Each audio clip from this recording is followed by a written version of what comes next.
ரிஷபராசிக்காரர்களுக்கு இது ஒரு அற்புதமான பணம் பெருகும், கடன் தீரும். சில நேரங்களில் பானை பிடித்தவள் பாக்கியம், மனைவினால பாக்கியம் வரணும். வீடு கட்டுறது, வாகனங்கள் வாங்குறது, பழைய வீடை கொடுத்துட்டு புது வீடு வாங்குறது, பழைய ஃப்ளாட்டை கொடுத்துட்டு புது ஃப்ளாட் வாங்குறது. ரொம்ப நாளாக நாங்கள் சேர்ந்து வாழ சார், குழந்தை பாக்கியமே இல்லை சார். இந்த வருஷம் உங்கள் வீட்டில் குழந்தை சத்தம், உத்தியோகத்தில் இடமாற்றம் வரும், வியாபாரம் தொழில் பண்றவங்களுக்கு நிகர லாபம் கூடும்.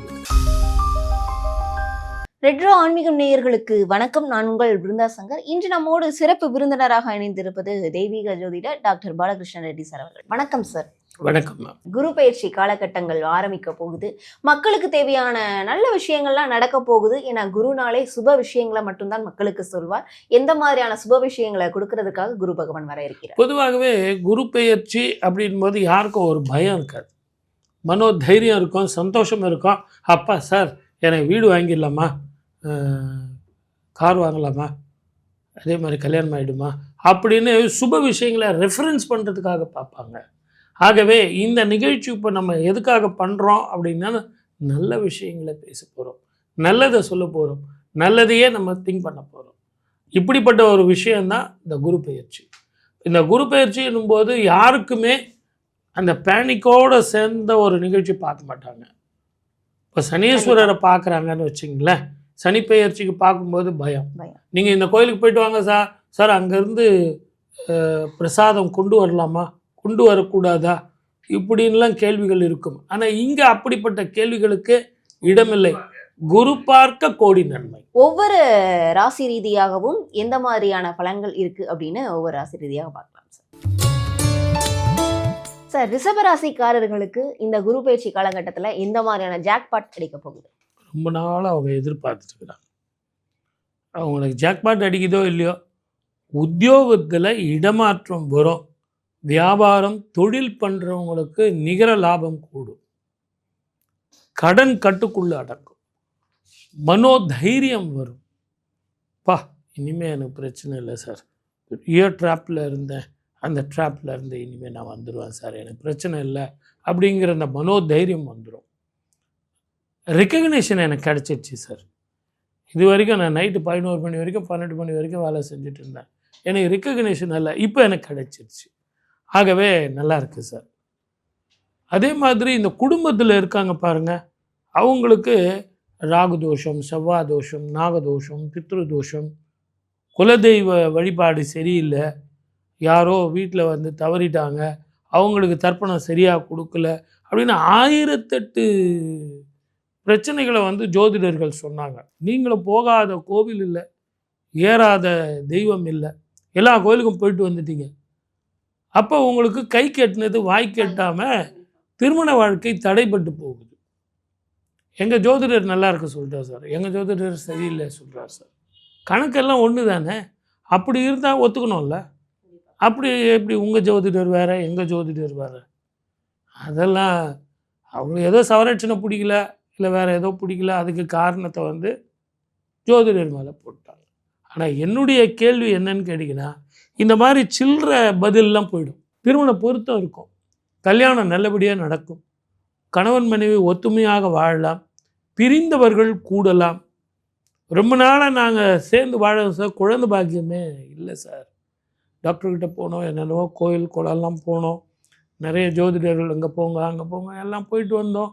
அப்படின்னா இந்த வருஷம் உங்கள் வீட்டில் குழந்தை சத்தம் கேட்கும். கண்டிப்பா சார். அதே மாதிரி இதெல்லாம் வரணும் அப்படின்னா அந்த பொருளாதார முன்னேற்றம் அப்படின்றது அவங்களுக்கு ரொம்பவே சிறப்பா இருக்கணும்.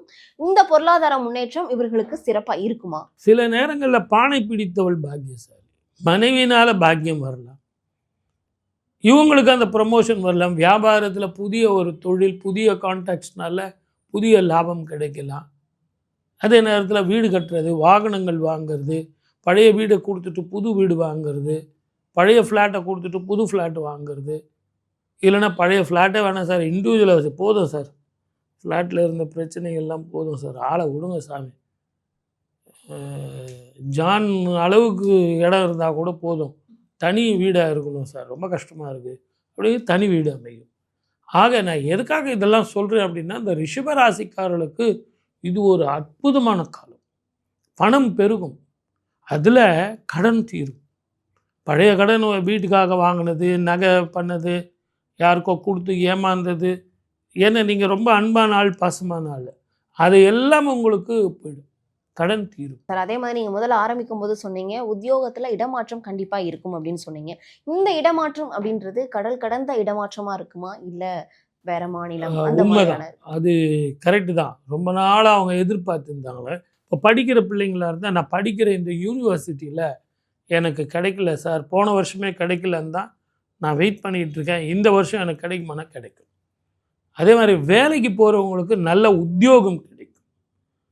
அதே மாதிரி அந்த உத்தியோகத்திலேயே அவங்களுக்கு அந்த வெளிநாட்டில் போய் அதில் கோல் வச்சுற அளவுக்கு நல்ல பேரும் புகழும் கிடைக்கும்.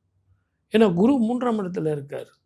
அதனால் அவங்களுக்கு நினைச்சதை படிக்கிற பசங்களுக்கு நல்ல மார்க் எடுக்கலாம், நல்ல அற்புதமான வாழ்க்கை வரும், நல்லாயிருக்கும். இன்னும் இவர்களுடைய சிறப்புகளை அதிகரிக்க செய்ய நீங்க முன்னதாகவே சொன்ன மாதிரி எந்த தெய்வ வழிபாட்டை இவர்கள் மேற்கொண்டால் ரொம்ப அற்புதமா இருக்கும்? வெள்ளிக்கிழமைலமா அகத்திக்கீரை இருக்குல்ல, அகத்திக்கீரை தேன் தடவிட்டு பசுமாட்டுக்கு தானம் பண்ணுங்க. அதை செய்யும்போது சுக்கிரவார பரிகாரம்னு பேர். வெள்ளிக்கிழமையில் நீங்கள் பண்ணுறதுங்கிறது மிக உத்தம பரிகாரம். அது இது ரிஷபராசிக்காரர்கள் மட்டும்தான் பண்ணணும். அவங்க பண்ணாங்கன்னா இன்னும் அதிக பலன் கிடைக்கும். இப்போ பலன் கொடுக்கும்போது பார்த்தீங்கன்னா கர்ணனை போல கொடுப்பார் இல்லை, அது ஏன் கர்ணன்னு பேர் வச்சோம். நீங்கள் எந்த வெஸ்டர்ன் கண்ட்ரீஸில் போனாலும் சுக்கிரவாரம் தான், வெள்ளிக்கிழமை தான், ஃப்ரைடே தான். ஸோ அது ஒன்றும் மாற்ற முடியாது. அதனால் அந்த வெள்ளிக்கிழமை சுக்கிரவாரங்கிறது சுக்கிரனது ஆதிக்கம் பெற்றது. நீங்கள் அகத்திக்கீரை தானம், அதில் தேன் தடவி தானம் பண்ணி பாருங்கள். முதல்ல நீங்கள் கேட்டது கிடைக்கும், நினைத்தது நடக்கும், மனதில் உள்ளது தெளிவாகும். குருனாலே சுபர்தனமா. இப்போ சனீஸ்வரர் அப்படின்னா ஒரு பயம்.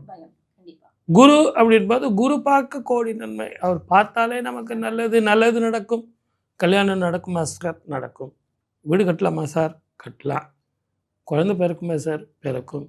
சார் நான் வீடு வாங்கிட்டு வெளியூருக்கோ வெளிநாட்டுக்கோ போகலாமா சார்? போகலாம். இப்படி நான் சுப பலனை சொல்லிகிட்டே போகலாம். மற்ற கிரகங்கள், அசுப கிரகங்கள் பார்க்கும்போது எதிரிகள் வெல்லலாமா சார்? கோர்ட்டு வழக்கு ஜெயிக்கலாமா சார்? இப்படி நெகட்டிவாக போகும்.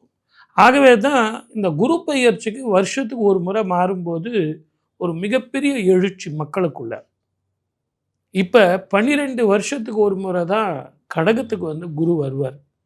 அப்படி வரும்போது அங்கே உச்சம் பெற போகிறார். ஏற்கனவே அவர் குரு உச்சம் பெற்றால் எப்படி இருக்கும்? இன்னும் சூப்பராக இருக்குமே, அதிக சுப பலனை கொடுக்குமே, நாடு செழிக்கும், ஊரெல்லாம் செழிக்கும், மக்களெல்லாம் செல்வமாக வாழ்வார்கள், நிறைய பணம் சம்பாதிப்பீங்க. போர் பதட்டம் குறையுமா? குறையும். சில நாடுகளில் ஏற்படக்கூடிய மதக்கலவரங்கள் குறையும். நீரினால், நெருப்பினால், இயற்கை அழிவுகளால் ஏற்படக்கூடிய பிரச்சனைகளுக்கு சில தீர்வுகள் வரும். வேற்றுமொழி இனத்தவர்களால் இருந்த பிரச்சனைகள் மலை போல வர்றது பனி போல தீர்வு. இதில் நிறைய பேர் உங்களுக்கு மறைமுகமான எதிரிகள் தொல்லை இதெல்லாம் போகும். பொதுமக்கள் சந்தோஷமாக இருப்பார்கள். இதில் நம்ம கவனிக்க வேண்டியது இந்த தங்கமும் வெள்ளியும். ஒரு சாதாரண மனிதனுடைய வாழ்க்கையில் தங்கமும் வெள்ளியும் தானே முக்கியம். ஒரு கல்யாணம் ஆக வேண்டிய குழந்தைங்க இருக்கும், அவங்களுக்கு எப்படி சார் நகை வாங்கிறது அப்படின்னா, இந்த தங்கம் உச்சத்தில் போகும்போது கொஞ்சம் ஏறத்தான் செய்யும். இருந்தாலும் தங்கம் எப்பவுமே ஒரு முறை ஏறிச்சுன்னா இறங்கிறதுக்கான வாய்ப்புகள் இல்லை. கொஞ்சம் கம்மியாக வரும், 1 லட்சம் ரூபாய்க்கு கீழே வரும், ஒரு 90-95 வரும். அந்த டைமில் வாங்கி போட்டுங்க, அது டிசம்பரில் வர்றதுக்கான வாய்ப்புகள் இருக்குது. அதே மாதிரி ஷேர் மார்க்கெட் பண்ணுறவங்க கொஞ்சம் பார்த்து நிதானமாக பண்ணுங்கள். இந்த பிளாக் கோல்டுன்னு சொல்லக்கூடிய பெட்ரோல் விலை நிச்சயமாக ஏறத்தான் செய்யும், டிமாண்ட் வரத்தான் செய்யும். கேஸ் கொஞ்சம் டிமாண்டில் இருக்கும். அதே நேரத்தில் இதெல்லாம் நான் பொதுவான பலன் சொல்கிறேனே ஒழிய இந்தியாவினுடைய பொருளாதாரம், இந்தியாவினுடைய மார்க்கெட்டிங் அதெல்லாம் பார்க்கும்போது பெரிய பிரச்சனைகள் இருக்காது. அதே மாதிரி இவங்க இந்தியாவை பொறுத்த வரைக்கும் சில பிரச்சனைகளுக்கு முற்று பெறக்கூடிய தீர்வுகள் கிடைக்கும். வாழ்க வளமுடன். All the best.